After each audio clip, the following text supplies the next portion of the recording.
Euphoria saison 3 arrive. Et avant de voir ce que les scénaristes ont décidé pour les personnages, j'avais envie de faire quelque chose de différent avec vous. Pas des théories ni analyser des scènes. Non. Mais créer des fiches psychologiques pour chacun des personnages qu'on a quittés à 17 ans.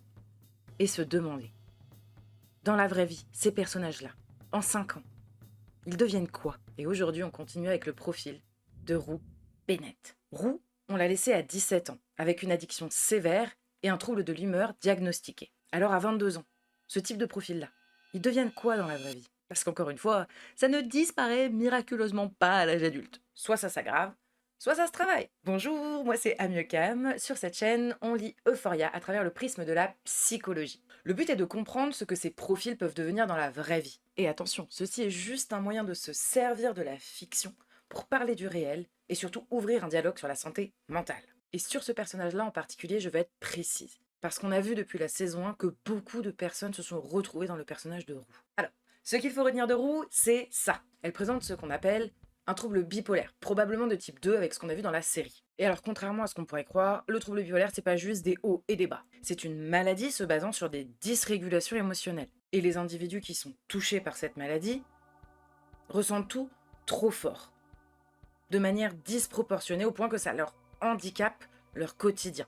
Et le tout de manière cyclique. Et le problème, c'est que ces cycles, ces individus-là, n'arrivent pas à les contrôler. Dans les phases hautes, tout va trop vite et on est impulsif. Là où dans les phases basses, on va avoir du mal à sortir de son lit et à se nourrir et à faire des tâches basiques pour notre survie. Et entre les deux, il y a une addiction qui est venue combler le vide et surtout anesthésier la douleur. Elle s'en sert en quelque sorte comme une automédication pour pouvoir survivre dans le monde réel. Et vu son rapport au deuil, on peut même penser que la drogue est un moyen de jouer avec la mort et d'y trouver une certaine forme de spiritualité pour reprendre contact avec l'esprit de son père mort. Rue, elle a grandi dans une famille qui l'aimait et qui ne savait pas comment l'aider, qui n'avait plus d'outils, ce qui la renvoie à une culpabilité constante d'être trop et d'être un poids pour sa famille. You fucking hate me! So do I! Et ce n'est pas un manque de volonté, c'est neurologique, car en prime, elle a eu un vécu difficile et en plus, il lui manque un filet de sécurité. Alors si vous voulez en apprendre plus sur mon analyse, vous pouvez retrouver la fiche psy sur ma chaîne. Et alors là, il y a deux trajectoires.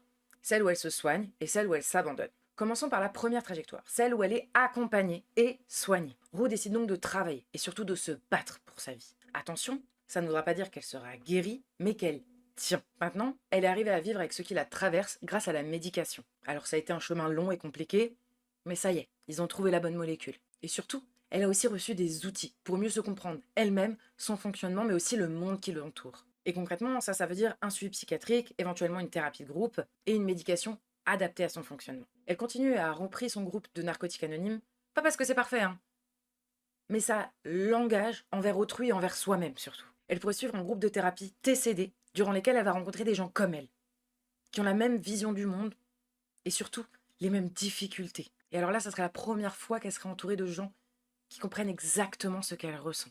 Et ça a un aspect libérateur pour elle. En 5 ans, ces phases existent encore, mais elle a juste appris à y mettre une structure et à ne pas être dirigée par ces cycles. Elle arrive donc à mettre des limites envers soi-même ou autrui, et surtout elle a les outils pour pouvoir rediriger ses pensées. Et alors en cinéma, ça ressemblerait à quoi? Par exemple, après une grosse dispute, elle rentrerait chez elle, on la verrait fouiller honteusement sa chambre pour y trouver une petite boîte. Une petite boîte dans laquelle il reste une pilule. Elle prendrait cette pilule, la regarderait pendant des minutes et des heures pour au final la ranger. Et au moment où elle la range, pour ne pas rester amorphe, elle décide de partir en courant, de prendre son vélo et d'aller s'aérer l'esprit pendant quelques instants. Donc oui, son addiction existe encore.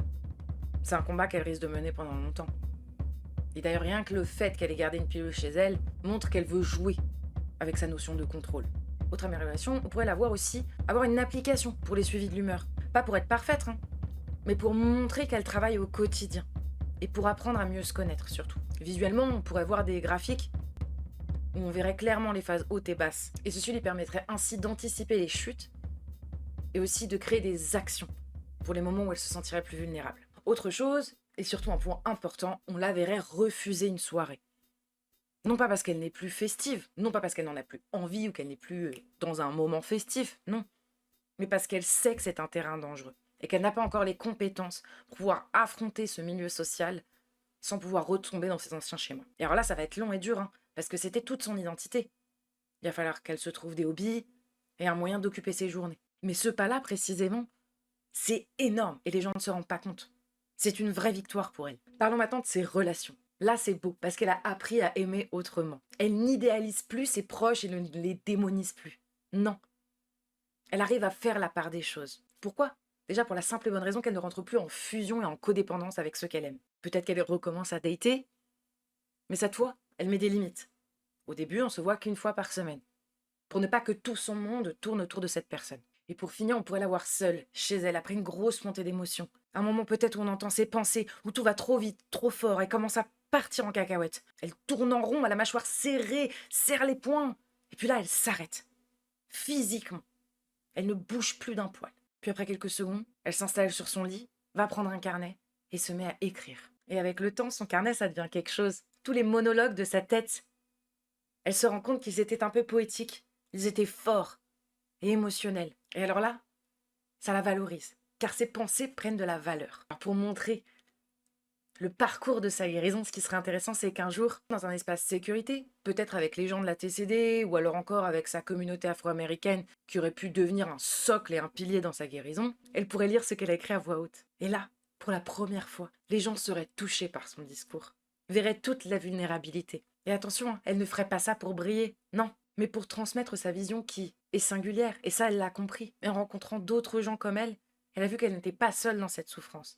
Et donc c'est juste un moyen de mettre des mots sur des choses que les autres n'ont pas encore compris. Et alors là, ce qui est beau, c'est que pour la première fois, sa sensibilité et sa manière de voir le monde seraient applaudite. Quelque chose qu'il a consommé de l'intérieur deviendrait une force, car elle n'a compris qu'elle n'était pas seule et donc que son message pouvait résonner chez les autres. Et alors cette roue-là, elle est peut-être pas guérie, mais elle va bien mieux. Il y a encore un long chemin à parcourir, mais déjà, il y a eu un énorme progrès, car elle veut rester en vie. Et ça, c'est déjà la plus immense des victoires. Bon, et ça, c'est si elle fait le travail. Parce que l'autre trajectoire, c'est pas la même histoire. Hein. On se concentre sur la deuxième, celle où elle ne fait rien. Elle reste dans ses cycles d'autodestruction. Et alors là, dans cette trajectoire, tout ne s'effondre pas d'un coup. Malheureusement, ça se dégrade lentement et silencieusement. Les phases bipolaires deviennent beaucoup plus marquées et surtout moins lisibles. Elle erre dans un mode de vie destructeur où elle dort peu, ses pensées vont très vite, ou alors elle s'effondre de fatigue. Lorsque son énergie lui fait croire que tout est possible, malheureusement, toute son énergie se tourne vers la drogue. Comment gagner de l'argent pour en acheter? Comment en trouver? Retrouver un réseau pour pouvoir acheter? Dans quelle soirée aller? Et puis d'un coup, ça retombe, brutalement. Sauf que là, elle a encore moins d'outils qu'avant. Et elle n'habite plus chez sa maman. Donc quand elle s'effondre, malheureusement, c'est son moyen de survie, son moyen de travailler qui est mis en jeu. Et alors là, vu qu'il n'y a rien pour la contenir et la structurer, elle consomme beaucoup plus, car malheureusement c'est le seul moyen qu'elle a trouvé pour calmer ses pensées et surtout survivre. Car son addiction, c'est son automédication.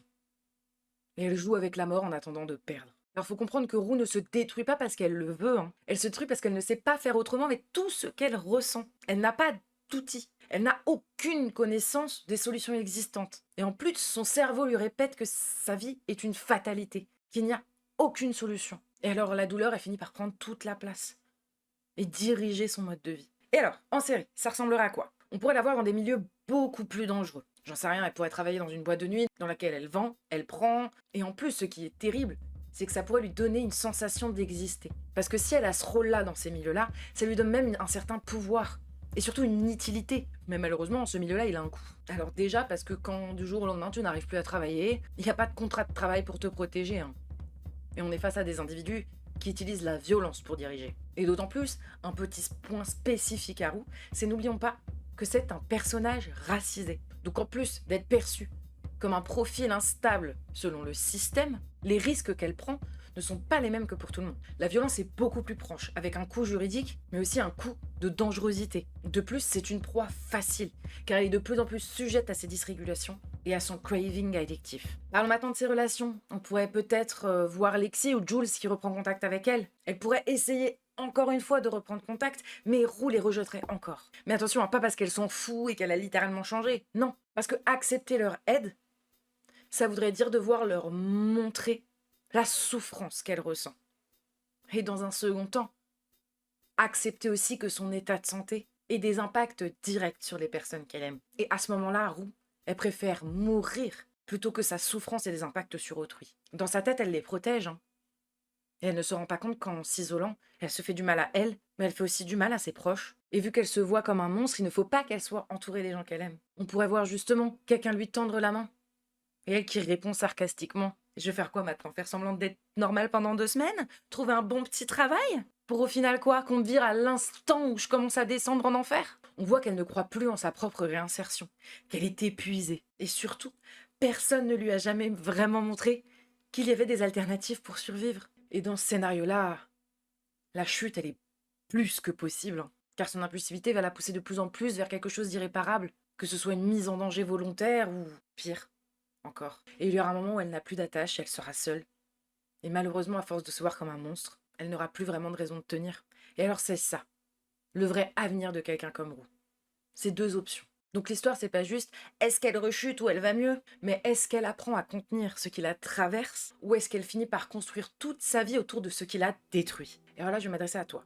Parce que si tu as déjà utilisé quelque chose, que ce soit la nourriture, l'alcool, la cigarette, les drogues, le sexe, peu importe, pour pouvoir mieux supporter tes émotions, alors l'histoire de Roux, elle parle aussi peut-être un peu de toi. Et alors attention, hein, malgré tout ce qu'on peut lire sur Internet, tu n'es pas faible, tu n'es pas cassé. Tu mérites le bonheur et tu mérites d'être aimé. Là, t'essayes juste de survivre avec ce que tu as. Mais il y a des solutions qui existent, hein.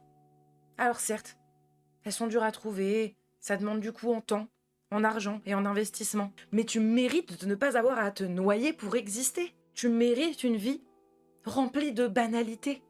Parce que ces banalités pour autrui, pour les profils comme Roux, c'est une vie apaisée. Alors s'il te plaît, prends soin de toi, même si ça fait peur, même si tu n'y crois pas encore. Bon, j'espère que ça vous a plu et les autres personnages arrivent sur la chaîne. Il y en a certains déjà qui ont été postés. Vous pouvez aussi retrouver toutes les fiches psychologiques en short. Et surtout, rejoignez-nous pour le règle de la saison 3 sur Twitch où là c'est beaucoup plus naturel. On papote, on chill ensemble et voilà.